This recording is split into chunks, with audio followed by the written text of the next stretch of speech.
What is going on, everybody? It's your boy Nothing But Skills, and today we're going to be taking a look at the new Ghost Recon Wildlands mode Mercenaries. It's the final free DLC that Ghost Recon is bringing to Wildlands. Before you guys know, Ghost Recon Breakpoint will be releasing later this year. But Mercenaries is an 8-player PvE PvP free-for-all mode that begins with each player alone, unarmed. So the objective of this game mode is you need to call for a rescue. You have to reach the extraction point and then board the rescue chopper before any mercenaries do. Now once you do call an extraction and players find out where that extraction is, expect a lot of players to try to come kill you, because that's the objective, right? To eliminate the other team from extracting. As you do wait for an extraction, you'll see at the very top there's a bar that continues to go up. Now once hostiles come in the area, that bar is going to pause until you eliminate the hostiles in your area, and that way you can actually be extracted at your extraction point. So once you clear out the area, you continue to be extracted. So the first person to get 5 extraction bars will be extracted, and then I'm sure the next question you guys are going to ask is, well, how do you even call an extraction? Well, that's what we're going to get into now. So calling for an extraction, activate the transmitters to shrink down the research area of your attack map, and then that way you can locate the extraction points. The first mercenary to activate 3 transmitters will prompt the deployment of the rescue chopper on the extraction point. So what you need to do is find these small little camps that have intel. Once you collect these intel, that is where you can hit up on the D-pad to locate transmitters, and then once you do that, the transmitter will be located.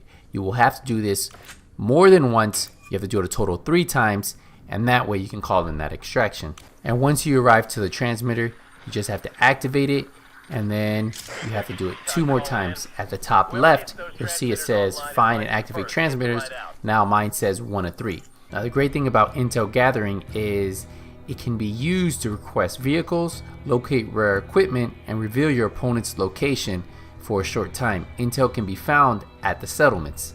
Just like you see in this clip right here, instead of looking for a transmitter, I decided to go for equipment, and it showed equipment stash just to the north of me. Now at the equipment stash, you have money, weapons, armor, pretty much everything will be located there. So you want to loot as much stuff as you can and then continue on with your mission of being extracted. Now one thing you should know about weapons are ranked by rarity and efficiency. They can be common, rare, epic, legendary. So you have gray, light blue, purple, and then gold or yellow. Each group of weapons requires specific ammunition caliber. Look up these requirements in your inventory. So you want to make sure if you pick up a certain type of weapon, you're picking up that ammo. Now one thing I would keep in mind is you can only carry 3 types of items at any given time. Now you can cycle through that inventory, or you can just open up the inventory page. Now health management is another thing you should keep in mind. Health does not regenerate automatically. You use a healing syringe or med kits to heal. Bleeding deals continuous damage to your health. Use a bandage or med kit to stop all ongoing bleeding. And then armor. Armor reduces your damage intake depending on your opponent's weapon penetration. Collect armor plates to replenish your armor.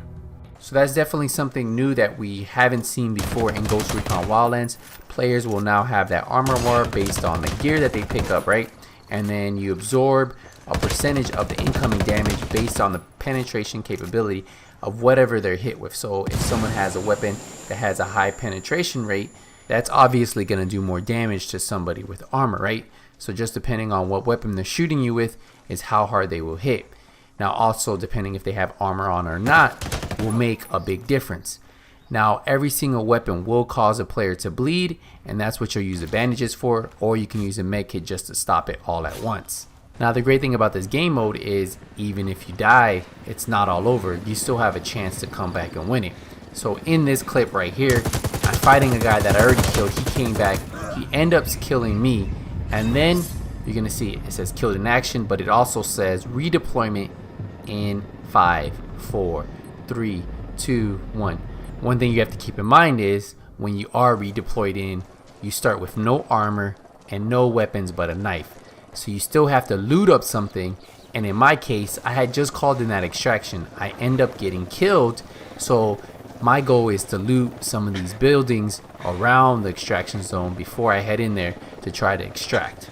One thing you will notice is when you guys are exploring these settlements, you'll see money laying around. Well, what is the money for?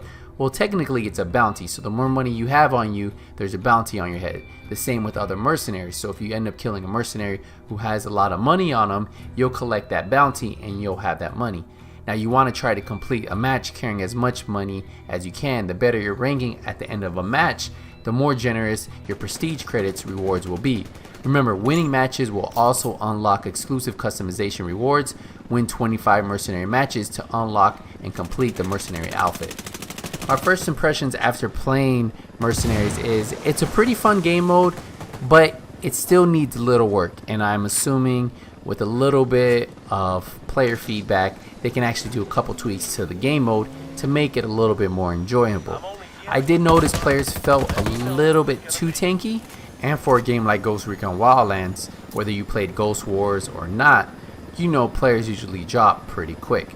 And I'm sure that's just because on this mode in particular we have armor, and on Ghost Wars and the regular Ghost Recon Wildlands missions we don't have anything that we've seen like this. Let me know what you guys think about this game mode. Do you guys think it's something you might enjoy? Remember, it's 100% free if you already have Ghost Recon Wildlands. This game mode does have NPCs in it, not just players. But one thing I did notice, I felt like the NPCs didn't spawn as much as I would like. I would like to have the settlements have a couple more NPCs set up that you actually have to go in there, fight a little before you could get to the intel and then locate that transmitter. I did get my first win after just playing 2 matches. We dropped 6 kills. We died once and we extracted with 25,000 in the bank. Don't forget, if you found this video useful, leave a thumbs up. If you have any questions, use the comment section down below. And as always, if you're new to my channel, first time watching the video, hit the subscribe button, turn notification bell on, so when I release a video, you guys get notified. Until the next video, nothing but skills out.